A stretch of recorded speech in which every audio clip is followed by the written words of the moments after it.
एक बार एक बड़ा विद्वान साधु एक बड़े नगर के बाहर अपनी कुटिया में रहते थे। साधु बड़ा विद्वान और समझदार था और उसकी ख्याति पूरे नगर में फैली थी। उसी नगर में एक बेरोजगार राघव नाम का लड़का भी रहता था। राघव अपने जीवन से बड़ा परेशान रहता था। न तो उसे कोई नौकरी मिलती थी और न ही उसका अपना कोई व्यापार चलता था। एक दिन कुछ लोग आपस में बात कर रहे थे कि नगर के बाहर कुटिया में जो साधु रहते हैं वो लोगों को एक डिबिया में 2 मोती देते हैं और जिस जिस व्यक्ति ने साधु से वो 2 मोती लिए हैं उनका जीवन सफल हो गया है।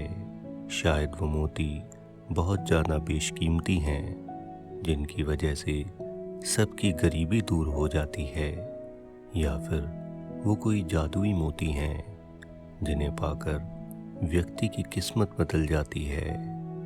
अब ये सुनकर राघव की इच्छा हुई कि वो उस विद्वान से जाकर मिले और इसी जिज्ञासा के साथ वो उस साधु के पास गया और उसे प्रणाम कर पूछा, हे महात्मा, मैंने सुना है कि आप सबको 2 जादुई मोती देते हो जिन्हें पाकर व्यक्ति की किस्मत बदल जाती है।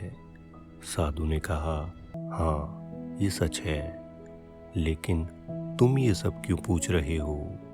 क्या तुम्हें भी वो मोती चाहिए? अब एक उदास चेहरे के साथ राघव ने कहा, साधु, मैंने अपने जीवन में बचपन से लेकर जवानी तक अनेक असफलताएं देखी हैं। नौकरी की तो वहाँ से निकाल दिया गया और अपना काम किया तो सब बर्बाद हो गया। इसलिए मुझे लगता है कि पूरे नगर में उन 2 मोतियों की मुझे सबसे ज़्यादा आवश्यकता है। अब साधु ने एक गंभीर स्वर में कहा, मैं तुम्हें वो मोती ज़रूर दूंगा, लेकिन उन मोतियों की शक्ति तब तक होगी जब तक तुम उन्हें एक साथ उपयोग करोगे। अगर तुमने इन्हें अलग अलग उपयोग किया तो वो दोनों निष्क्रिय हो जाएंगे। अब यह कहते हुए साधु राघव को अंदर लेकर गए और एक डिबिया लाकर उसके हाथ पर रख दी।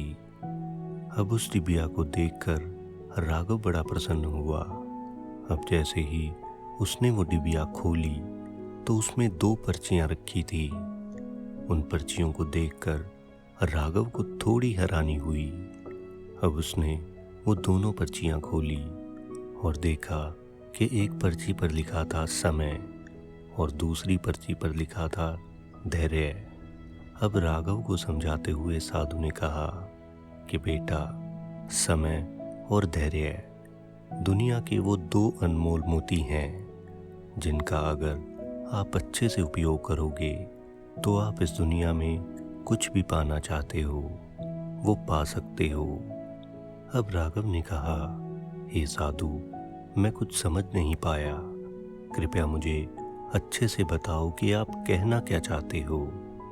अब उस साधु ने अपनी बात को समझाते हुए कहा कि समय एक ऐसा मोती है जिसका तुम अगर अच्छे से उपयोग करोगे और उसे व्यर्थ गंवाने से बचोगे तो तुम्हें इस दुनिया में सफल होने से कोई रोक नहीं सकता।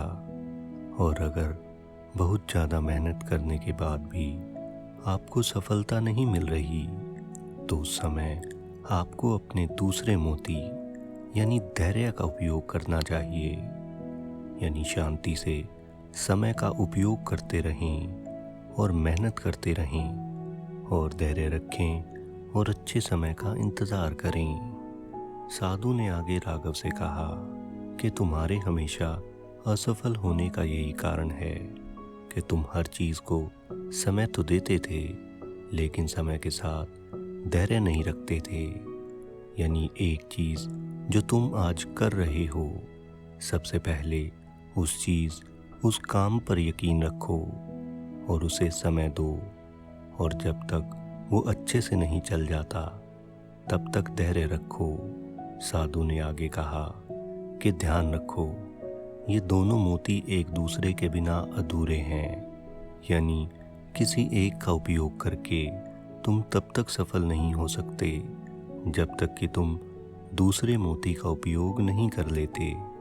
अब उस साधु की बात राघव की समझ में आ चुकी थी, क्योंकि जब वो कोई भी काम करता था बस जल्दी से जल्दी उस काम में सफल होना चाहता था। अगर थोड़े समय तक वो काम नहीं चलता था तो वो उसे बंद कर देता था। यानी उसने कभी अपने दूसरे मोती का उपयोग ही नहीं किया। लेकिन अब उसकी आंखें खुल चुकी थी। अब उसने साधु को प्रणाम किया और वहां से जाने की आज्ञा ली। तो दोस्तों, अगर आपने इस कहानी को ध्यान से देखा और सुना होगा तो आप पाएंगे कि ये दोनों मोती हम सबके पास हैं। यानी समय भी है और धैर्य भी, लेकिन हम कभी इनका उचित उपयोग नहीं करते। अब चाहे व्यापार हो या नौकरी, हम हमेशा हर बार यही गलती करते हैं। दोस्तों, वेदों पुराणों में भी लिखा है कि धैर्य रखकर बार बार प्रयास करने से पत्थर पर भी निशान पड़ सकता है। और अगर आप प्रथम प्रयास में भी सफल हो जाते हो तो आपको उस सफलता को बनाए रखने के लिए धैर्य की ज़रूरत पड़ती है। और अगर आप प्रथम प्रयास में सफल नहीं भी होते तो भी धैर्य नाम के मोती से आप मुश्किल से मुश्किल सफलता को प्राप्त कर सकते हो। और मेरा ये मानना है कि समय और धैर्य, ये दो मोती दुनिया के किसी भी अनमोल रत्न से कहीं ज़्यादा बेशकीमती साबित हो सकते हैं। बशर्ते ये है कि आप इनका उपयोग कितने अच्छे तरीके से कर रहे हो।